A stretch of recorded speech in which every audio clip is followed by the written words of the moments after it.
कृष्णा। नमस्कार भक्तों, संगीता धर्म सागर चैनल परिवार में आप सभी का दिल से स्वागत है। हे प्रिय भक्तजनों, आप सभी का दिन शुभ और मंगलमय हो।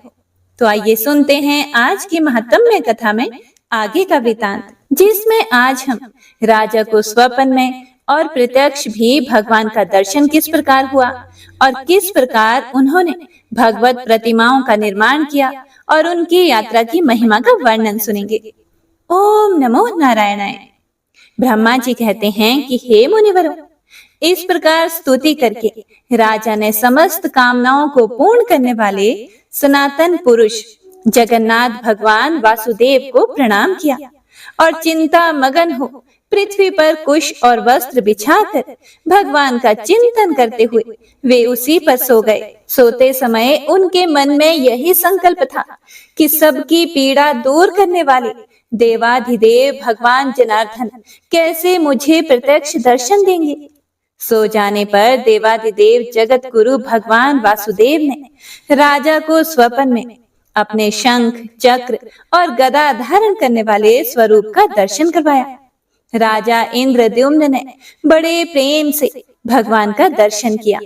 वे शंख और चक्र धारण किए हुए थे। उनका स्वरूप प्रलय कालीन सूर्य के समान ददीप्यमान हो रहा था। वे प्रज्वलित तेज के विशाल मंडल प्रतीत होते थे। उनका श्रीअंग नीले पुखराज के समान श्याम था। वे गरुड़ के कंधे पर विराजमान थे और उनके 8 भुजाएं शोभा पा रही थी। दर्शन देकर भगवान ने उनसे कहा, हे राजन, तुम्हें साधुवाद है। तुम्हारे इस दिव्य यज्ञ से, भक्ति से और श्रद्धा से मैं बहुत खुश हूँ। हे महिपाल, तुम व्यर्थ क्यों सोच में पड़े हो? राजन, यहाँ जो जगत पूज्य सनातनी प्रतिमा है, उसकी प्राप्ति का उपाय तुम्हें बतलाता हूँ। आज की रात बीतने पर निर्मल प्रभात में जब सूर्य उदय हो, उस समय अनेक प्रकार के वृक्षों से सुशोभित समुद्र के जल प्रांत में, जहां तरंगों से प्रेरित महान जल की राशि दिखाई देती है, वहीं पर एक बहुत बड़ा वृक्ष खड़ा है, जिसका कुछ भाग तो जल में है और कुछ स्थल में है। वह समुद्र की लहरों से आहत होने पर भी कंपित नहीं होता। तुम हाथ में कुल्हाड़ी लेकर लहरों के बीच से अकेले ही वहां चले जाना, तुम्हें वह वृक्ष दिखाई देगा। हे राजन, मेरे बताए अनुसार उसको पहचान कर निशंक भाव से उस वृक्ष को काट डालना। उसे काटते समय तुम्हें कोई अद्भुत वस्तु दिखाई देगी। उसी से सोच विचार करके तुम दिव्य प्रतिमा का निर्माण करो और मोह में डालने वाली इस चिंता को छोड़ दो। ऐसा कहकर महाभाग श्री हरि अदृश्य हो गए। वह स्वप्न देखकर राजा को बड़ा विस्मय हुआ। उस रात्रि को देखते हुए वे भगवान में मन लगा उठ बैठे और वैष्णव मंत्र एवं विष्णु सूक्त का जप करने लगे। फिर वे प्रातःकाल उठे और भगवत स्मरण करते हुए विधि पूर्वक उन्होंने समुद्र में स्नान किया। फिर ब्राह्मणों को नगर और गांव आदि दान में देकर पूर्वाहन कृत्य करके समुद्र के तट पर गए। वहां अकेले ही महाराज ने समुद्र की महावेला में प्रवेश किया और उस तेजस्वी महावृक्ष को देखा। वह बहुत ऊंचा था और उससे बड़ी बड़ी जटाएं लटक रही थी। उसे देखकर राजा इंद्रद्युम्न बहुत प्रसन्न हुए। उन्होंने तीखे फरसे से उस वृक्ष को काट गिराया और उसके 2 टुकड़े करने का विचार किया। फिर उन्होंने जब काष्ठ का भली भांति निरीक्षण किया, तब एक अद्भुत बात दिखाई दी। विश्वकर्मा और भगवान विष्णु दोनों ब्राह्मण का रूप धरकर वहां आए। उनके कंठ में दिव्य हार और शरीर में दिव्य अंगराग शोभा पा रहे थे। वे दोनों अपने तेज से प्रज्वलित हो रहे थे। राजा के पास आकर उन्होंने पूछा कि हे राजन, आप यहाँ कौन सा कार्य करेंगे? किस लिए इस वनस्पति को काट गिराया है? उन दोनों की बात को सुनकर राजा बहुत प्रसन्न हुए। उन्होंने मीठी वाणी में उत्तर दिया, मैं यहाँ आदि अंत से रहित देवादिदेव जगदीश्वर भगवान विष्णु की आराधना के लिए प्रतिमा बनवाना चाहता हूँ। इसके लिए स्वयं भगवान ने ही मुझे स्वप्न में प्रेरित किया है। राजा की यह बात सुनकर भगवान जगन्नाथ ने हंसकर कहा, हे महाराज, आपका विचार तो बड़ा ही उत्तम है। इसके लिए आपको मेरा साधुवाद है। यह भयंकर संसार सागर केले के पत्ते की भांति सारहीन है। इसमें दुख की ही अधिकता है। काम क्रोध इसमें पूर्ण रूप से व्याप्त है। इंद्रिय रूपी भंवर और कीचड़ के कारण यह दुस्तर है। अनेक प्रकार के सैकड़ों रोग यहाँ भंवर के समान है। यह संसार पानी के बुलबुले की भांति क्षण भंगुर है। इसमें रहते हुए जो आपके मन में भगवान विष्णु की आराधना का विचार उत्पन्न हुआ, यह तो बहुत ही उत्तम है। हे महाभाग, आइए इस वृक्ष की शीतल छाया में हम दोनों के साथ बैठिए। ये मेरे साथी एक श्रेष्ठ शिल्पी हैं। ये सब प्रकार के शिल्प कर्म में साक्षात विश्वकर्मा के समान निपुण हैं। आप किनारा छोड़कर चले आइए। ये मेरे बताए अनुसार प्रतिमा तैयार कर देंगे। ब्राह्मण की बात को सुनकर राजा इंद्रद्युम्न समुद्र का तट छोड़कर उनके पास चले गए और वृक्ष की शीतल छाया में बैठे। उसके बाद ब्राह्मण रूपधारी विश्वात्मा भगवान ने शिल्पियों में प्रधान विश्वकर्मा को आज्ञा दी कि तुम प्रतिमा बनाओ। भगवान श्री कृष्ण का रूप परम शांत हो। उनके नेत्र पद्म पत्र के समान विशाल होने चाहिए। वे वक्ष स्थल पर श्री वत्स चिन्ह तथा कौस्तुभ मणि और हाथों में शंख चक्र एवं गदा धारण किए हुए हों। दूसरी प्रतिमा का विग्रह दुग्ध के समान गौर वर्ण हो। उसमें स्वस्तिक का चिन्ह होना चाहिए। वे अपने हाथ में हल धारण किए हुए हों। उनका नाम महाबली अनंत अर्थात बलराम जी होगा। देवता, दानव, गंधर्व, यक्ष, विद्याधर और नाग कोई भी उनका अंत नहीं जानते। इसीलिए वे भगवान अनंत कहलाते हैं। और तीसरी प्रतिमा भगवान वासुदेव की बहन सुभद्रा देवी की होगी। उनके शरीर का रंग स्वर्ण के समान गौर एवं सुंदर शोभा से युक्त होना चाहिए। उसमें समस्त शुभ लक्षणों का समावेश होना आवश्यक है। हे प्रिय भक्तों, भगवान का यह कथन सुनकर उत्तम कर्म करने वाले विश्वकर्मा ने तत्काल ही उत्तम लक्षणों से युक्त प्रतिमाएं तैयार कर दी। पहले उन्होंने बलभद्र जी की मूर्ति बनाई। उनका वर्ण शरत काल के चंद्रमा की भांति श्वेत था। नेत्रों में कुछ कुछ लालिमा थी। उनका शरीर विशाल और मस्तक फणाकार होने से विकट जान पड़ता था। वे नील वस्त्र धारण किए बल के अभिमान से उद्धत प्रतीत होते थे। उन्होंने कुंडल धारण कर रखा था। उनके हाथों में गदा और मूसल शोभा पाते थे। उनका स्वरूप दिव्य था। हे प्रिय भक्तों, दूसरा विग्रह साक्षात भगवान वासुदेव का था। उनके नेत्र कमल के समान प्रफुल्लित थे। शरीर की कांति नील मेघ के समान श्याम थी। उनकी श्याम आभा तीसी के फूल की सी प्रतीत होती थी। बड़े बड़े नेत्र कमल पत्र की उपमा धारण करते थे। शरीर पर पीतांबर शोभा पा रहा था। वक्ष स्थल में श्री वत्स का चिन्ह तथा हाथ में चक्र था। इस प्रकार वे सर्व पापहारी श्री हरि बड़े ही दिव्य दिखाई देते थे। तीसरी प्रतिमा सुभद्रा जी की थी, जिनके देह की दिव्य कांति सोने की सी दमक रही थी। नेत्र कमल पत्र के समान विशाल थे। उनका अंग विचित्र वस्त्र से आच्छादित था। विहार और केयूर आदि विचित्र आभूषणों से सुशोभित थी। गले में रत्नमय हार लटक रहा था। इस प्रकार विश्वकर्मा ने उनकी बड़ी रमणीय प्रतिमा बनाई। राजा इंद्रद्युम्न ने यह बड़ी ही अद्भुत बात देखी। सभी प्रतिमाएं एक ही क्षण में बन गई। सभी दो दिव्य वस्त्रों से आच्छादित थी और सबका भांति भांति के रत्नों से श्रृंगार किया गया था और सभी अत्यंत मनोहर एवं समस्त शुभ लक्षणों से संपन्न थी। उन्हें देखकर राजा अत्यंत आश्चर्य मगन होकर बोले, आप दोनों ब्राह्मण के रूप में साक्षात देवता तो नहीं पधारे हैं। आप दोनों के कर्म तो अद्भुत हैं। आपके व्यवहार देवताओं के से हैं। निश्चय ही आप मनुष्य नहीं जान पड़ते।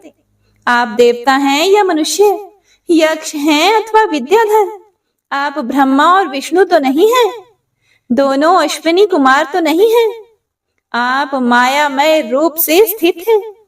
इसीलिए आपके यथार्थ स्वरूप को मैं नहीं जानता।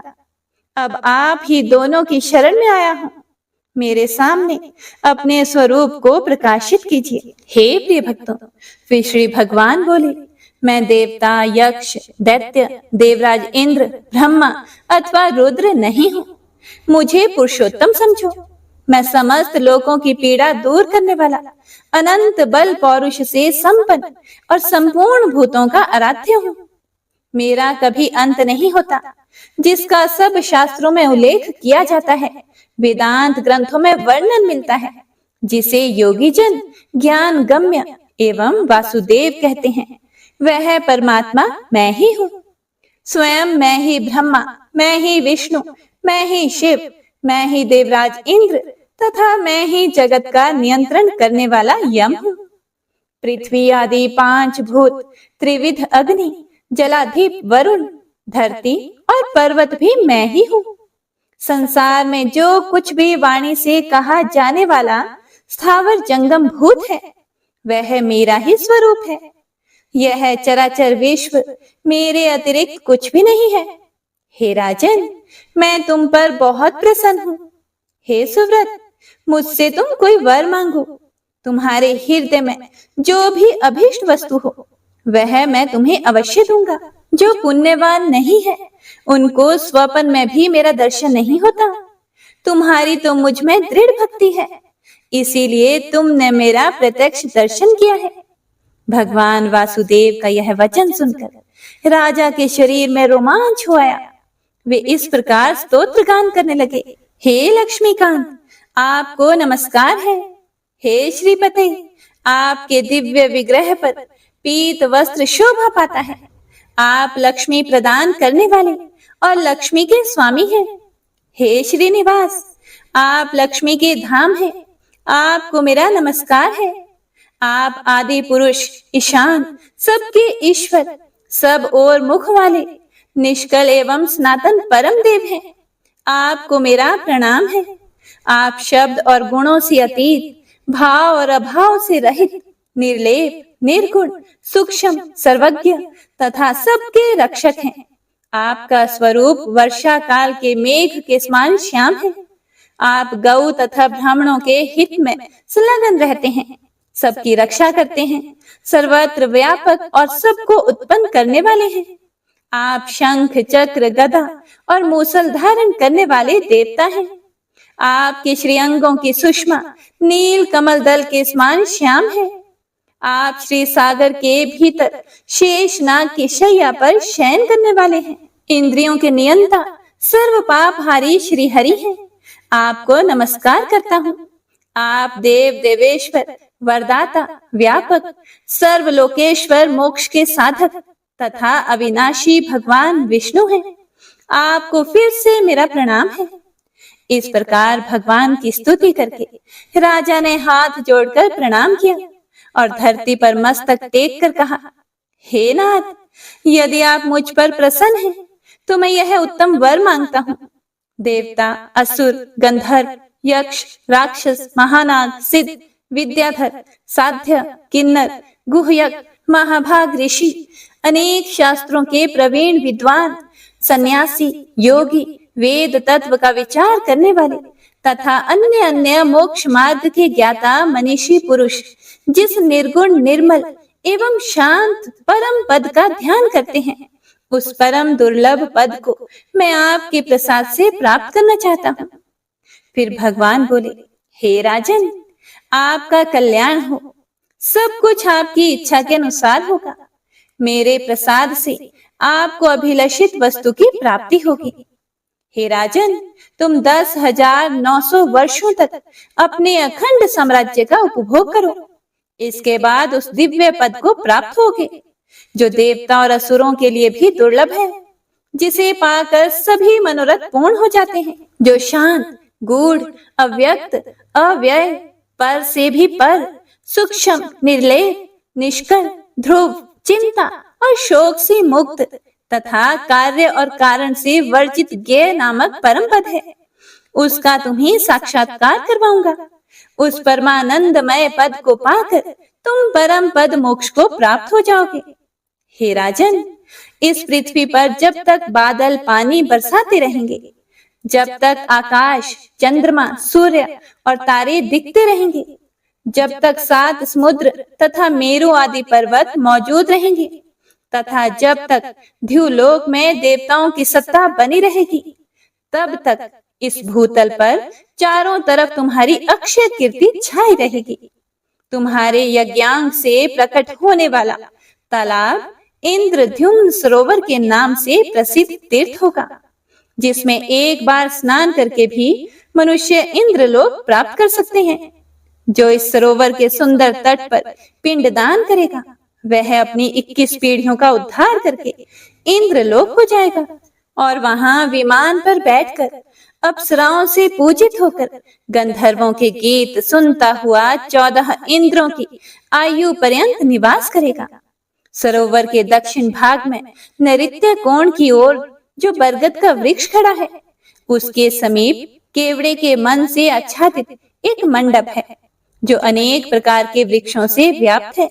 आषाढ़ के शुक्ल पक्ष की पंचमी को महान क्षेत्र में हमारी इन प्रतिमाओं को ले आकर लोग 7 दिनों तक मंडप में स्थापित रखेंगे।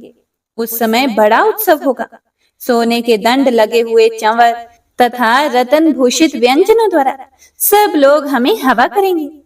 इस प्रकार मंगल पाठ पूर्वक हमारी स्थापना होगी।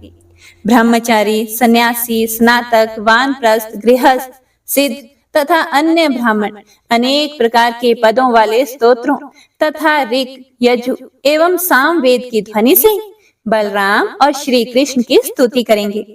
उस समय जो भी मनुष्य भक्ति पूर्वक मेरी स्तुति, दर्शन अथवा नमन करेगा, वह श्री हरि के शोभामय धाम में विराजेगा।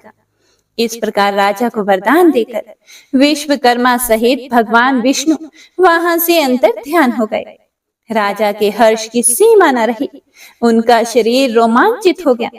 उन्होंने भगवान के दर्शन से अपने को कृतकृत्य माना। उसके बाद श्री कृष्ण, बलराम और वरदायिनी सुभद्रा को मणि कांचन जटित विमानाकार रथों में बिठाकर वे बुद्धिमान नरेश, अमात्य और मंत्रियों सहित मंगल पाठ तथा बाजे गाजे के साथ ले आए और उन्हें परम मनोहर पवित्र स्थान में पधराया। फिर शुभ तिथि, शुभ समय, शुभ नक्षत्र और शुभ मुहूर्त में ब्राह्मणों के द्वारा उनकी प्रतिष्ठा करवाई गई। उत्तम प्रासाद में वेदोक्त विधि पूर्वक प्रतिष्ठा करके उन सब विग्रहों को स्थापित किया। फिर भांति भांति के सुगंधित पुष्पों से विधिवत पूजा करके स्वर्ण, मणि, मोती और अनेक प्रकार के सुंदर वस्त्र अर्पण किए गए। विविध प्रकार के दिव्य रतन, आसन, ग्राम, नगर, राज्य तथा पुर आदि भी दान किए। इस तरह अनेक प्रकार का दान करके राजा ने समुचित रीति से राज्य किया और भांति भांति के यज्ञ करके अनेक बार दान दिए। फिर कृतकृत्य होकर राजा ने समस्त परिग्रहों का त्याग कर दिया और अत्यंत उत्कृष्ट स्थान भगवान विष्णु के परम पद को प्राप्त कर लिया। हे प्रिय भक्तों, आगे मुनियों ने श्री ब्रह्मा जी से पूछा, हे सुरश्रेष्ठ, किस समय पुरुषोत्तम तीर्थ की यात्रा करनी उचित है और प्रभु किस विधि से पंच तीर्थों का सेवन करना चाहिए? स्नान, दान रूप एक एक तीर्थ का और देव दर्शन का जो पृथक पृथक फल हो, वह सब भी हमें बताइए। तब ब्रह्मा जी बोले, जो कुरुक्षेत्र में अपनी इंद्रियों और क्रोध को जीतकर बिना खाए पिए 70,000 वर्षों तक एक पैर से खड़ा होकर तपस्या करता है, तथा जो ज्येष्ठ शुक्ल द्वादशी को उपवास पूर्वक भगवान पुरुषोत्तम का दर्शन करता है, वह पहले की अपेक्षा अधिक फल का भागी होता है। इसीलिए हे मुनिवरों, स्वर्ग लोक की इच्छा रखने वाले ब्राह्मण आदि को चाहिए कि वे ज्येष्ठ मास में प्रयत्न करके इंद्रिय संयम पूर्वक भगवान पुरुषोत्तम का दर्शन करें। श्रेष्ठ मनुष्य को उचित है कि ज्येष्ठ मास में शुक्ल पक्ष की द्वादशी को विधि पूर्वक पंच तीर्थों का सेवन करके श्री पुरुषोत्तम का दर्शन करे। जो ज्येष्ठ की द्वादशी को अविनाशी देवता भगवान पुरुषोत्तम का दर्शन करते हैं, वे विष्णु लोक में पहुंचकर कभी भी वहां से नीचे नहीं गिरते।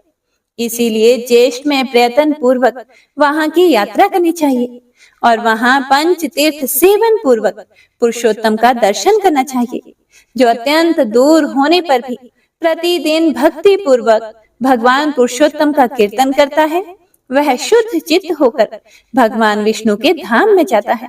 जो श्रद्धा पूर्वक एकाग्र चित्त होकर श्री कृष्ण के दर्शनार्थ यात्रा करता है, वह सब पापों से मुक्त होकर भगवान विष्णु के लोक में जाता है। जो दूर से भगवान पुरुषोत्तम के प्रासाद शिखर पर स्थित नील चक्र का दर्शन करके उसे भक्ति पूर्वक प्रणाम करता है, वह मनुष्य सहसा ही पाप से मुक्त हो जाता है। ओम नमो नारायणाय। हे प्रिय भक्तों, तो आज का अध्याय यही समाप्त होता है। इससे आगे की कथा भी बहुत ही रोचक है, तो चैनल के साथ बने रहिएगा। और अगर अभी तक आपने चैनल को सब्सक्राइब नहीं किया है तो कृपया अभी कर लीजिएगा। और कथा आपको कैसी लगी कमेंट बॉक्स में जरूर बताइएगा। तो मिलते हैं अगली कथा के साथ, तब तक के लिए हरे कृष्णा।